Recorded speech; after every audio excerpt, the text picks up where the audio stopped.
Hi, everybody. Dan Illman, Mike Beer kicking off a 50-cent pick 4 and the 50-cent late pick 5 at Saratoga on Travers Saturday with race number 9. Let's throw up the field for the grade 1. H. Allen Jerkens Memorial. It's the signature race for 3-year-old sprinters in the nation. We're going 7/8 of a mile. And Mike, while all eyes are going to be on the Travers and the 3-year-olds in that race going 1.25 miles, we've got some of the faster 3-year-olds in the country from a Beyer speed figure standpoint in this race. Yeah, we really do. I mean, it's another one of these grade ones. It doesn't have a big field. There's a lot of quality in here, though, and I think cases to be made for a lot of different horses.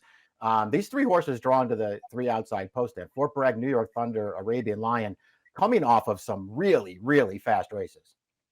And Verifying's coming off a win in a graded stakes race, cutting back in distance, which often plays well at this 7/8 of a mile trip. We throw up the Timeform US pace projector. Not surprisingly, we're expecting things to be pretty quick. New York Thunder put away Drew's Gold in the local prep for the Jerkens, the Amsterdam last time out. He is expected to make the lead. He's very fast. It seems that the Baffert train runners, the 4 Fort Bragg and the 6 Arabian Lion, are very versatile. And I agree that Verifying, a horse that's been close up in these middle distance races, likely to be out sprinted a bit cutting back. Yeah, I don't disagree with that either. And I actually feel like him cutting back into a race with some pace in front of him could actually really help this horse. So we'll see how it all plays out. Hard to argue with New York Thunder being on the lead, though, just considering what he's done so far and what he did in his dirt debut last time, the Amsterdam. He was wicked fast early in that race. Listen, Drew's Gold is under the gun from the rail. I still don't think he's fast enough to go with the 5. Breaking from the inside is the number 1 Drew's Gold. He won his first 4 starts. Then he was second to Arabian Lion in a good try in the Woody Stevens. He was third in the Amsterdam. Just no match as the favorite that day against New York Thunder. I think we were both surprised that trainer Jim Chapman wheeled him back on such short notice and tried turf in the Mahoney. That didn't work out when he didn't get a sniff of the lead. I don't think he liked the turf at all. Yeah, I don't either. I kind of felt like they ran him there just because the Woody Stevens, he ran fine, and he was no match for Arabian Lion. The Amsterdam, he ran fine. He was no match for New York Thunder. I thought maybe they were trying to avoid those horses. I guess not. Here he is to take him on again in the grade 1 Jerkens. He's got the rail. That's a little bit of an issue for him. But I'll tell you what, Dan, this horse can run a little bit. And it's not like he's impossible to make in this race. He doesn't need the lead to be effective. So if he can get forward, sit behind New York Thunder this time, and maybe work out some kind of a trip, he's far from impossible. Now, Verifying is the big name horse cutting back in distance, but another horse turning back is one that has won his last 4 starts sprinting, and that's the number 2, One in Vermilion. He's coming off a 3rd place effort in the West Virginia Derby, going 1.125 miles on a wet racetrack. And One in Vermilion is kind of a horse that shows speed in these middle distance races, but he's also quick enough to be forwardly placed if the pace scenario is right sprinting. He just got tired at the very end of this race in a race won by a dead closer, Red Route 1.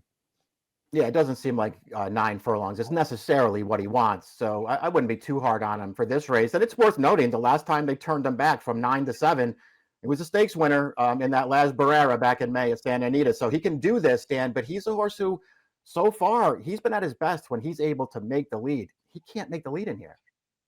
Verifying has been a buzz horse since day one, considering his pedigree. He's by Triple Crown winner Justify. He's a half-brother to star mare Midnight Bijou. He's only sprinted once in his career. It was his debut on Travers Day 2022, and he was very solid and professional winning that race. Now, they've been chasing the big prizes for 2-year-olds and 3-year-olds since that race. He's run very well in many of those starts, including this race. The Indiana Derby last time out, going 1.16 miles over a wet track. He got close to the pace, and he has to fight very hard to beat a useful runner. Graded stakes winner Ray's Kane, 3rd place finisher Cagliostro would return to run second in the Smarty Jones earlier this week at Parks with a 93 Beyer.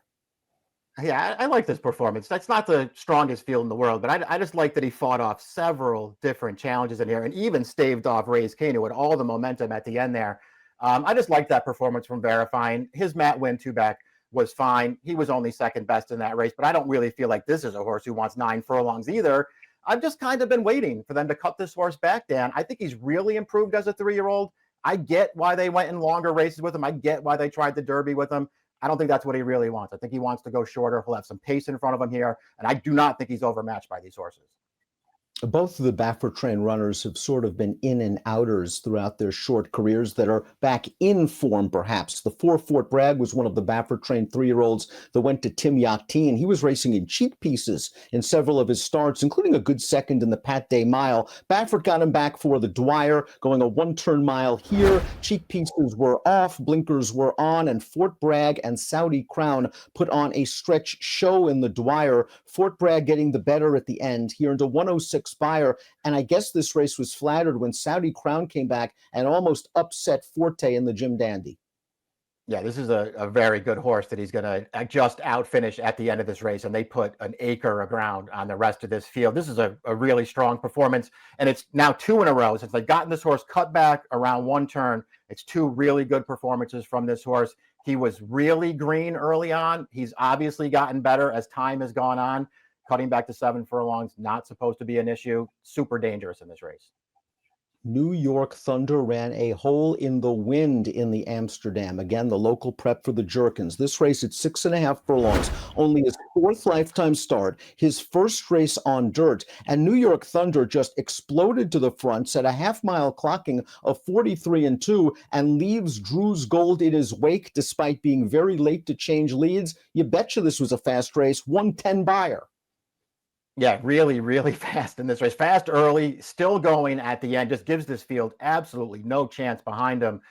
Really good performance. This is a horse who was also entered in that Woody Stevens back on Belmont Day. Dan. He was listed as a vet scratch that day, but looked no worse for wear there in the Amsterdam. He was really fast early on the other surfaces, even faster on dirt last time. Completing the field is Arabian Lion, a horse that started out with some buzz like many Baffert train runners. He won his debut at Santa Anita. He was second in a first level allowance at Keeneland. And then he just sort of lost his form for a little while. His last 2 races have been big, beating a very weak field in the restricted Sir Barton 2 starts back, cutting back to 7/8 and winning the Woody Stevens. He looked comfortable every step, prompting the pace inside. He was held up in the pocket on the turn. And once he gets to the outside here in the stretch, it only takes one crack from Johnny V to put this field away. Yeah, this was a really good performance. I got to admit, I was not a big fan of this horse leading up to his last 2 starts. He looked good winning the Sir Barton, but that didn't really sell me on him. That was, to me, the kind of race where maybe he was supposed to win. This was good stuff here, though. I got to agree with everything you said, Dan. He looked like a winner every step of the way there. The cut back to 7 seemed like it really suited him. He's drawn perfectly on the outside in this race. There's a lot to like.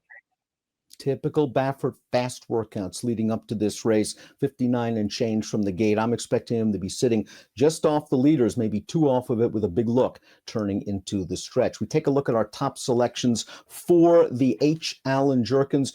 We're both going with turnbacks. You're going with Verifying, a horse that has the class to win this race and might benefit from a hot pace. Yeah, and I just thought he might be the best price of the horses I was really considering in here, Dan. So I'm going to take him in here. I don't mind him cutting back at all in this race. I know he's going to have to take a step forward, most likely. I think he can do it. I was torn between him and Fort Bragg. I think the 3 is going to be the better price.